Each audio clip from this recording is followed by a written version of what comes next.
बेटे 7.3 exercise the ninth question. How many words with or without meaning can be made from the letters of the word Monday? Monday ਦੇ ਵਿੱਚ 6 letters ਹੈ with or without meaning. ਇਹਨਾਂ ਨੂੰ ਉਲਟਾ ਉਲਟਾ ਕਰਕੇ ਕਿੰਨੇ ਅਸੀਂ words ਬਣਾ ਸਕਦੇ ਹਾਂ. Assuming that no letter is repeated, repetition allowed ਨਹੀਂ ਹੈ. The first question ਕੀ ਹੈ, if 4 letters are used at a time. Monday ਦੇ ਵਿੱਚ ਕਿੰਨੇ letters ਹੈ 6, ਅਸੀਂ ਕਿੰਨੇ use ਕਰਨੇ ਹੈ 4. The very simple solution, total letters is equal to 6. Monday अगर ਆਪਾਂ ਇੱਥੇ ਲਿਖ ਲਈਏ, we have to use 4. The permutations, arrangements किवें हो सकते हैं, permutations NPR, N total हुंदा 6 6P4, that is 6 factorial upon 6 minus 4 factorial.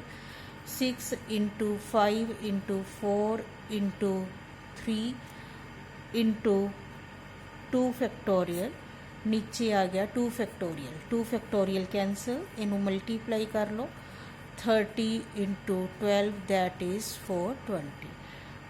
For example अपने कोले मंडे है, जोड़े बच्चों को नहीं समझ आई इनू मैं इस तरह भी लिख सकती हाँ. लैटर्स वही यूज़ करने हैं, वोदा कोई मीनिंग बने या ना बने वो कोई मायने नहीं रखता. तो इस तरह असी किन्ने लैटर्स अगे किन्ने वर्ड्स बना सकते हैं लैटर्स नू अरेंज करने तो बाद. ये अपना फर्स्ट सल्यूशन सी. Second which all letters are used at a time. the total letters किन्ने हैं, total letters is equal to 6. we have to use at a time, सारे दे सारे ही यूज़ करने हैं 6. तो permutations की आ गया, permutations 6p6, that is 6 factorial upon 6 minus 6 factorial. 6 factorial upon 0 factorial, 0 factorial 1 ਹੁੰਦਾ है. तो 6 factorial ਨੂੰ ओपन करोगे ये आ जाऊगा 720. 6 into 5 into 4 into 3 into 2 into 1. ये कुछ याद रखने वाली गल्लां भी है. 5 factorial 120 ਦੇ बराबर, 4 factorial 24 ਦੇ बराबर, 6 factorial 720 ਦੇ बराबर. all letters are used but first letter is vowel. पहला लेटर जो है vowel होना चाहिए. अपने को 6 letters हैं, अगर आप 6 पार्टीशन कर लिए 1 2 3 4 5 एंड 6, 6 letters हैं अपने को. बॉक्स में मैं 1 2 3 4 5 6 का नाम ही दिनी है.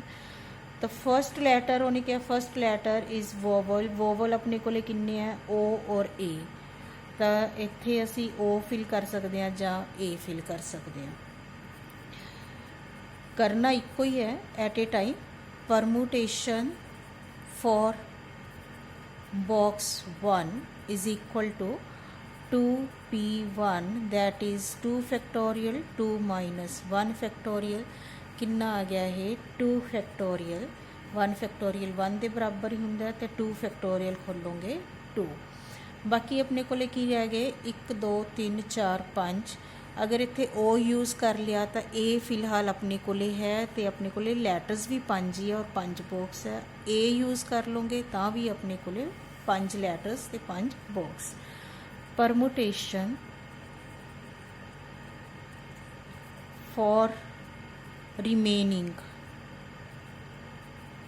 बॉक्सिस, 5 बॉक्सिस लिख लेने. की आ गया 5p5, that is 5 factorial upon 5 minus 5 factorial. 5 minus 5 0, 0 कितना होंदा है 1 के बराबर. तो ये की आ गया 5 फैक्टोरियल. 5 फैक्टोरियल की दे बराबर होंदा है 120. टोटल परमुटेशंस कितनियाँ हो गई बेटा, total permutations 2 into 120, that is 240. यही अपना क्वेश्चन सी. ये नाल दियाँ जो एग्जाम्पल्स रह गई 13 14 15, तो एग्जाम्पल्स सारियां करनी है.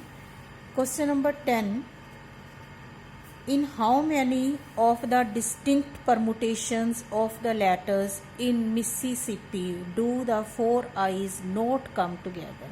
बहुत important question है, ध्यान नाल इनू समझण दी लोड़ है। How many of distinct permutations, अलग अलग arrangements करना है of the letters in Mississippi, इन्हां दे letters नू arrange करना है असीं। Do the four eyes not come together, ध्यान की रखना है कि ये फोर आई यूज़ हुई हैं, वो कट्ठियां ना आन। तो सब तो पहला असी इत्थे वर्ड लिखते हैं मिसिसिपी। Total letters 1 2 3 4 5 6 7 8 9 10 11। एम किन्ने वारी आया? एक बारी। आई किन्ने वारी आया? 4 बारी। एस किन्ने वारी आया? 4 बारी। ते पी किन्ने वारी आया? 2 बारी। 1 ते 4 5 9 ते 2 11, टोटल 11 लैटर्स पूरे हो गए। हुण टोटल परमुटेशनस जदों असी कोई भी ध्यान ना करिए कि यह आईज बराबर आन जां ना आन, तो टोटल परमुटेशनस किन्नियां होनियां चाहिए सी? एन पी आर असी इत्थे नहीं कर सकते क्योंकि आर की है डिफरेंट होना चाहिए। इत्थे अपने को रैपीटिशन है, तो अपने को इत्थे फार्मूला की लगूगा? ये फार्मूला लगाने की बजाय N factorial upon P factorial, यह वाला असी फार्मूला लगावांगे। ये वाला फार्मूला साडा की हो गया? कैंसल हो गया। 11 फैक्टोरियल अपॉन एम एक बारी आया, आई 4 बारी आया, एस 4 बारी आया, तो पी 2 बारी आया। रिपीट हो गए लैटर्स। इनू बेटा सॉल्व करना है। 11 फैक्टोरियल 1 फैक्टोरियल 1 के बराबर ही होंदा है। 4 फैक्टोरियल 1 4 फैक्टोरियल नू ओपन कर लैंदे आ, ते आह 2 फैक्टोरियल नू भी ओपन कर लैंदे आ। 2 इंटू 1 इनू सॉल्व करते हैं। 11 into 10 into 9 into 8 7 into 6 into 5 into 4 factorial ते जाके रुक जाओ। नीचे 4 factorial 4 into 3 into 2 into 1, 2 factorial open किया सी 2 into 1, 4 factorial cancel.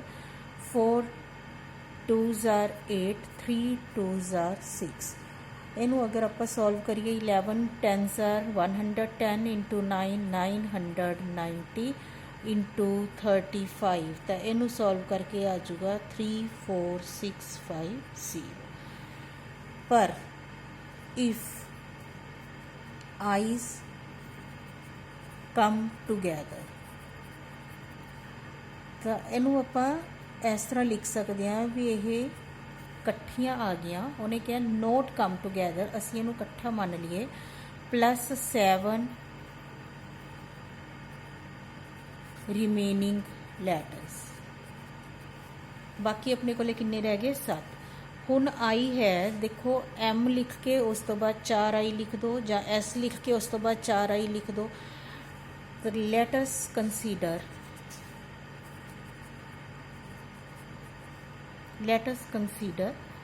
4 I's as one letter. So we have 1 plus 7, that is 8 letters. इनू असी एक लैटर की तरह ही यूज़ करते हैं, तो टोटल हो गए 8 letters. परमुटेशनस हुण 8 लैटर्स के मुताबिक परमुटेशन कितनी आ गई? 8 फैक्टोरियल। तो ये आई नू अगर असी छड्ड दीए तो बाकी अपने को रिपीट की होया? एम एक बारी आया, एस 4 बारी आया, पी 2 बारी आया, एस 4 टाइम्स, एम 1 टाइम, तो P 2 times. 4 eyes can be arranged as 4 factorial. तो आई किन्ने बारी रिपीट होया? 4 फैक्टोरियल। 4 प्लेसिस है, चारों ही सेम है, रेपिटिशन 4 है, तो एक ही आ गया 1। Hence when i's come together, permutations are permutations are 8 factorial upon 1 factorial, 4 factorial, 2 factorial into 1 ਇਹ ਵਾਲਾ ਇਹਨੂੰ ਓਪਨ ਕਰ ਲਓ 8 into 7 into 6 into 5 into 4 factorial 1 factorial 1 in the 4 factorial as it is 2 into 1 cancel 2 ਦੇ ਨਾਲ ਇਹਨੂੰ कैंसल कर दो कितना आ गया है 30 into 28 that is 840 when I don't come together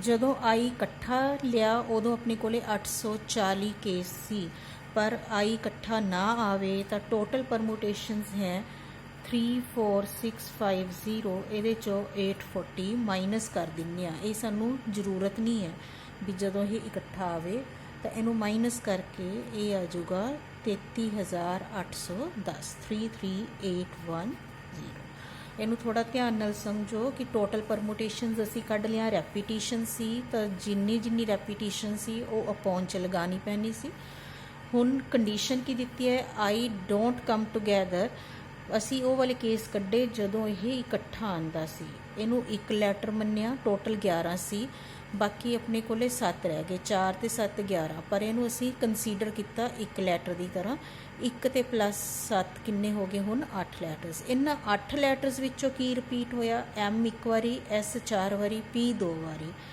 ਜਿਹੜਾ आई है 4 आईज हैं ਅਸੀਂ ਜਿਸ ਤਰ੍ਹਾਂ ਮਰਜ਼ੀ ਅਰੇਂਜ ਕਰ ਸਕਦੇ ਹਾਂ ਫਸਟ ਨੂੰ ਸੈਕਿੰਡ ਨੰਬਰ ਤੇ ਜਾਂ ਫਸਟ ਨੂੰ ਥਰਡ ਨੰਬਰ ਤੇ ਜਾਂ ਥਰਡ ਨੂੰ ਸੈਕਿੰਡ ਨੰਬਰ ਤੇ ਐਂ ਕਰਕੇ ਤਾਂ ਇਹਨਾਂ ਦਾ ਅਰੇਂਜਮੈਂਟਸ ਕੀ ਹੋ ਗਿਆ 4 factorial by 4 factorial that is 1 ਇਹਨਾਂ ਦੀ ਮਲਟੀਪਲਾਈ ਕਰਕੇ ਜਦੋਂ आई ਇਕੱਠਾ ਆਉਂਦਾ ਹੈ ਤਾਂ ਆਪਣੇ ਕੋਲੇ ਕਿੰਨੇ ਕੇਸ ਆ ਗਏ 840 ਪਰ ਕੁਐਸਚਨ ਦੀ ਡਿਮਾਂਡ ਕੀ ਸੀ ਕਿ ਇਹ ਇਕੱਠਾ ਨਹੀਂ ਆਉਣਾ ਚਾਹੀਦਾ ਤਾਂ ਅਸੀਂ ਟੋਟਲ ਦੇ ਵਿੱਚੋਂ ਇਹ ਵਾਲੇ ਕੇਸ ਮਾਈਨਸ ਕਰਤੇ ਆਨਸਰ ਆ ਗਿਆ 33810